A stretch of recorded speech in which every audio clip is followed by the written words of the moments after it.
Okay, now, as many of you might know me, I am kind of a liar. I said we're not going to use this income, but I think it is good to juxtapose with this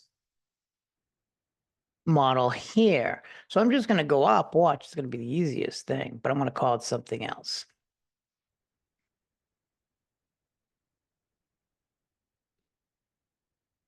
I'm just pressing the thing up. Now I called this one, I'm going to change temperature with income. See? So now I'm going to call it something else. What should I call it? What should I call it? One of my favorite movies, Zombieva. Oh, no, wait, I think I probably already called it that, but I'll do it anyways because it'll just erase it. Zombieva, great movie, horror movie. All right, now I'm going to do a summary of Zombieva.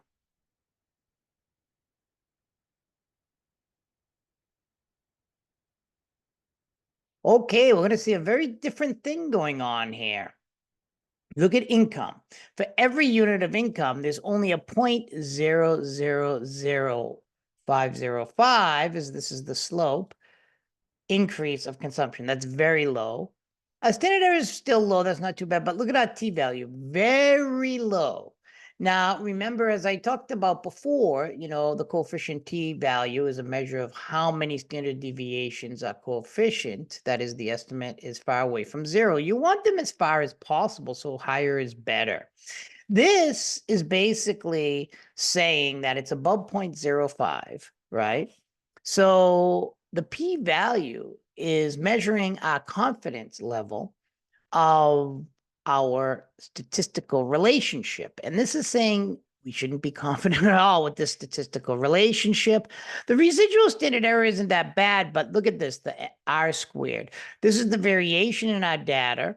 This is the multiple R squared in how we're predicting, and this is 0.002298 is terrible. So what do? We conclude this is not, this relationship between income of the customers and how much ice cream is being consumed is really not that good. How do we see it? And we're going to see it right here. I'm going to just put it back up here with, I'll change this ice cream. Remember, temperature is the independent variable. We're changing it to income, right? GM point. Now I want to change this to red. And this to, let's do, what color, what kind of line do we like? Oh, I like turquoise, but I can't spell it. All right.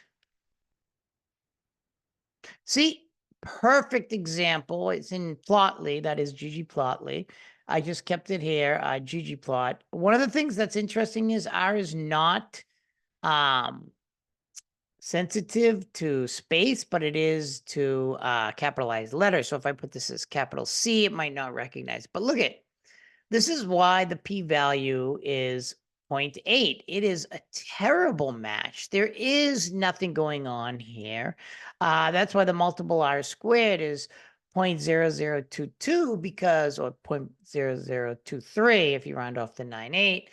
Because it's just all over the place. Look at the line. The best fitting line is in the middle of the points, but there is no. So the more income people are making, it's not causing an increase in consumption. When we get to terrorism, right? Do certain policies decrease the level of terrorism? If this was it, that would be terrible because it would mean there's no relationship whatsoever.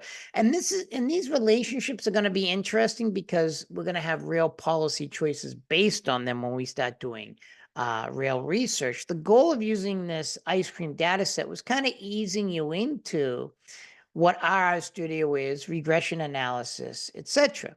And this is even hypothesis testing, because if we go over here, let me go here, and I say to myself, what's a hypothesis? A null hypothesis, right, equals no relationship. An alternative hypothesis, just in the general sense, there is a relationship. So in this case, I confirm the null hypothesis that there's no relationship between income and consumption. But on the other hand, when we got up here, we go up here.